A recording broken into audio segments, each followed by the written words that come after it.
Hi guys, how are you? Good. Hi, Morning. Rachel. Oh, Um, nice cat. Oh, that's cute. sorry. He was being annoying, so I let him in and thought he would relax, but Oh, he's not, so he's now in the shot. I'm Um, jealous. I want a cat in my shop.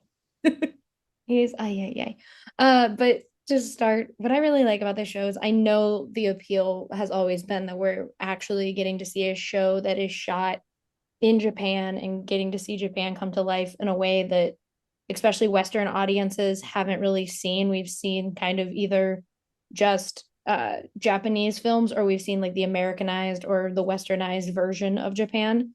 And so to start, Ken, what has it been like for you to get to bring Japan to a new audience like this, where we're seeing it for the first time in this specific kind of lens?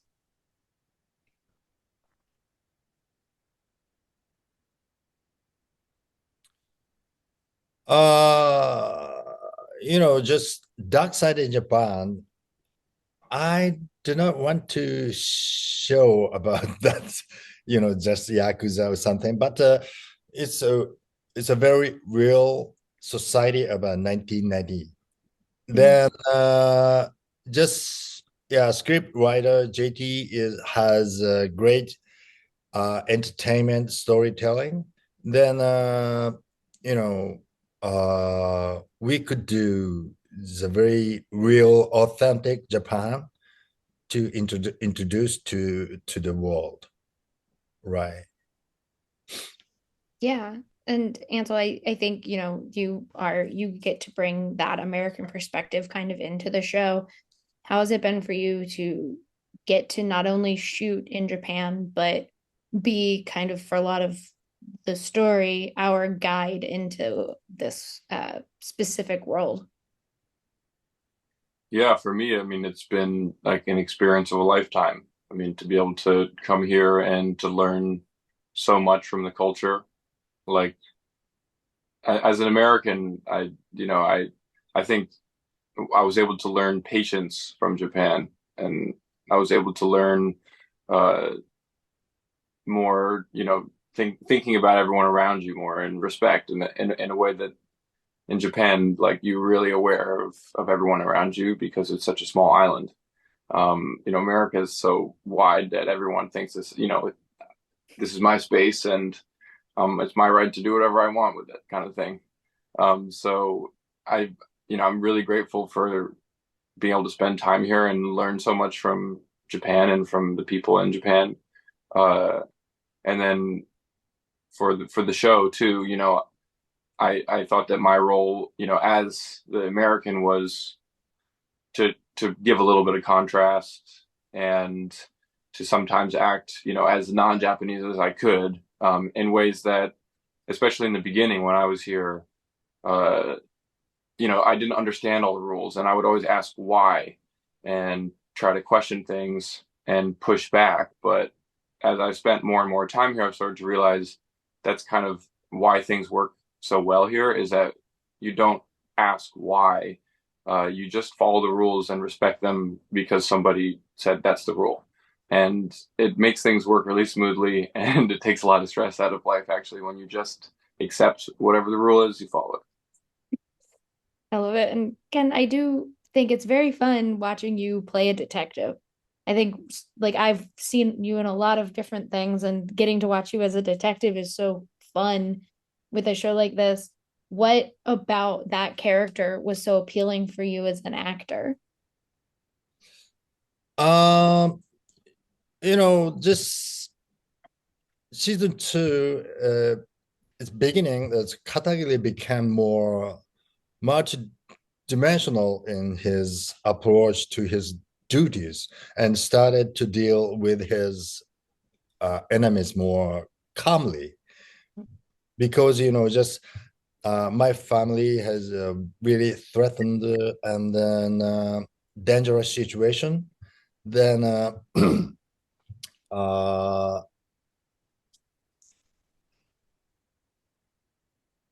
after the meet to the Nagata, some kind of find next layer to fight to the enemy or something. Yeah.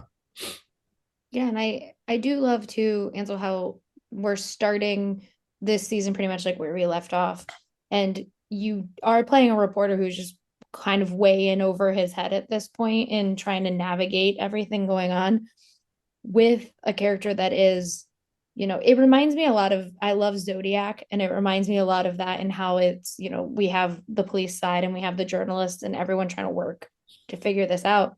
What for you was the challenge of returning for season two and getting thrown right back in that where he is at this kind of heightened state? Um, yeah, well, I gotta check out Zodiac, but it is. I mean, the cops and reporters are really an important balance in how we do justice. And yeah, for me, like getting back into it, you know, we shot this in blocks, so actually we started with a lot of episode two, which is more of like a refresher where Jake is now like kind of, I mean, they kind of have to restart the whole investigation because it doesn't go too well during episode one, to say the least. But I mean, it's just about actually the end of season one. Yes, it was a total cliffhanger and it left a lot of things unresolved. But you know, Jake, besides him being so upset because he just got beat up, and that makes anybody really upset if you get beat up. Um, he is also at the point where he's willing to say, "I'm sorry" to Katagiri, and however we do this is up to you, and please tell me. So he's kind of at this point of surrender where he's willing just to play his role. Like we said, that the balance between journalists and cops. Of course, the journalists play an important role, but they play a certain role. And please tell me, sensei, kind of, you're my senpai. Please tell me how I should do this and how to play the role. And then any way you say is how we'll do it. And that's at the end of season one. And then season two picks up where while Jake isn't over his head and while he's really passionate and upset, he's going to listen to what Katagiri tells him and how to do this. Yeah. Yeah, And Jake, he sometimes goes off track and gets into trouble.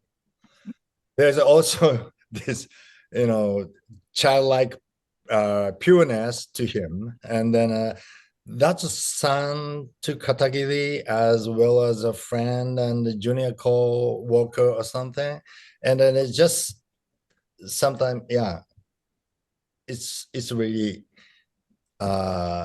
good friendship or something, yeah. yeah, and I was gonna ask both of you, the relationship between Jake and Katagiri are it's so interesting to kind of watch these two who, like you said, Jake does have a respect of like, okay, tell me what I need to do. But to see that grow is so fascinating. What did you guys kind of do as actors to build that out so then when we're watching it, we understand everything that kind of is unfolding between them?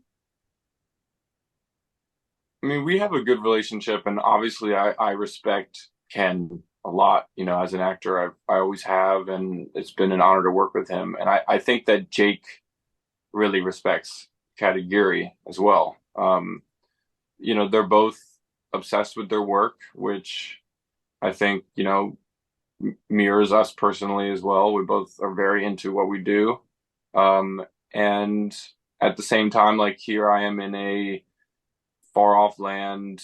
My family's not here. I've been here. I go back and see my family sometimes, so that's different than Jake because in this story, Jake hasn't seen his family in years, and while he's here focused on work, everybody needs some mentor and kind of parental figures, and especially Jake respects Katagiri, and it's nice when your parents respect you a little bit in what you're doing. I think Katagiri, can respect that Jake is dedicated to his work and is passionate about his work, and therefore that relationship becomes kind of parental. Not in a super personal way, but because they don't, they're both like almost pushing their personal lives aside and just following their work like feverishly and obsessively. So in that way, the relationship works. Yeah. Offset. And we had a birthday party for Ansel. Yeah, when his mother was visiting on the set. But otherwise we didn't have many opportunity for offset because our schedule didn't match up, just different Mhm. way to the uh, screenplay and storytelling. And then between the halfway, after the halfway, yeah, we fight to the Yakuza uh, together. Mhm. Then just, we have a lot of time, many times to on camera. And then yeah, sometimes oh, it's okay. Yeah, that's okay. Well, I was gonna ask you guys with season two, it is, we're now even further into how these characters interact with their work. Did you guys get to kind of shadow, or like what did you guys do to prepare for, like, being a detective or being a reporter? Because it is such a specific kind of job that you have to know things that aren't very easily accessible. Yeah, I did like a journalism crash course for about a week in Los Angeles before I came here. Mhm. I shadowed a reporter at the LA Times who was on the crime beat, and I shadowed him for about a day, and then I had like a teacher who um, walked me through like writing a few fake articles, and then we actually looked up what was, what we got police reports from that day, and I went out into the streets and did interviews and wrote a whole story. So, you know, getting actually be able to get out and experience what it's like to have to, it's like uncomfortable when someone says, "Oh, sorry, I can't give you a quote," and you say, I'm so sorry, but I need a quote, even if can it be on background, I won't put your name in it, or so you learn that kind of terminology, and you also get the feeling of, I know it's so uncomfortable to step in there, and he just told me no, but I'm so sorry. I know you said you're not supposed to speak to me, but how about during your lunch break? Can I get you a lunch? I'll buy you a sandwich, or how about a coffee? And then through that, a little personal thing, or make an excuse. Oh, my boss, I have a 5 p.m. deadline. My boss says I need to get this story written. Please, can you help me out? Then, usually people will, okay, fine, I'll tell you what happened. And it was amazing, being able to experience that.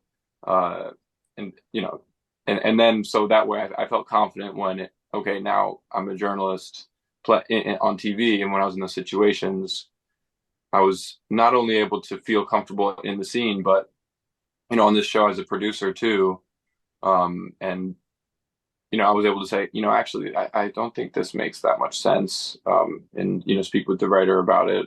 Uh, And then in terms of authenticity, though, we always had at the newspaper office, we always had somebody who was a journalist who could say this doesn't feel authentic, or you know, like, be able to give us little feedbacks, because authenticity was something that we wanted to really make sure in terms of, obviously, in Japan and culture, but then in terms of just the story with, journalism. And sorry, you also asked Ken about being a detective, and I'm speaking for really long. It's okay. Again, did you do any kind of research Yeah, prior to both I seasons? played a role of the detective many times before in Japan, and then but a little different type of the detective is Katagiri. Mhm. Uh, Katagiri, while confronting besides Yakuza, is an ordinary citizen who loves his family and is a very ordinary people. And then it's his complex, multi-dimensional nature, which is what perhaps draws him to me. Then, I researched the 1990s situation of the police versus Yakuza or something. And it's a very uh, big change of a role of the to the Yakuza or something. And then, Mhm. yeah, I adjust to the category to some different kind of detective. Yeah. I love it. Thank you guys so much for talking with me. I can't wait for people to get to watch season two. I'm very excited. And thank you guys. Thank you, Rachel. Thank Thank you. you. Have a great one.